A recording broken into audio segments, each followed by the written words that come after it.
সময়ের সাথে সাথে আমরা বুঝতে পারি কি আমাদের জীবনে প্রয়োজন আর কোনটা আমাদের শখ। সো হ্যালো এভরিওয়ান, আমি প্রিয়া।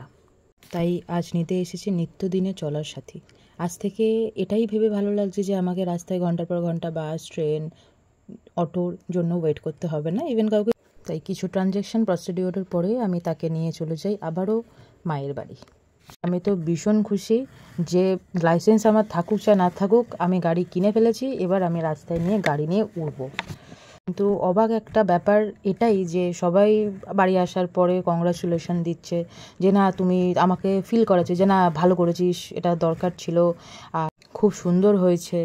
তো একটা আজব ব্যাপার, আমার গাড়ি কেনার জন্য কোনো রকমের এক্সাইটমেন্ট হচ্ছে না। যেরকম আমি একটা জামা প্যান্ট কিনি সেরকমই মনে হচ্ছে যে না ভালো হয়েছে, নতুন জিনিস, আমার এখন কাজ টানাটা ইজি হয়ে যাচ্ছে। একটা শান্তি লাগছে যে না, আজ থেকে আমাকে আর ভাবতে হবে না যে কালকে আমাকে কিভাবে ট্রাভেলটা করতে হয় বা আমার পরের দিনের ট্রাভেলটা কতটা হ্যাকটিক হতে চলেছে।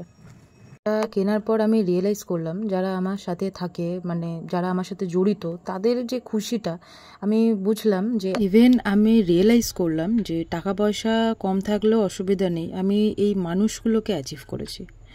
যাই হোক, আজকে আমার রাতের ঘুমটা খুব ভালো হতে চলেছে।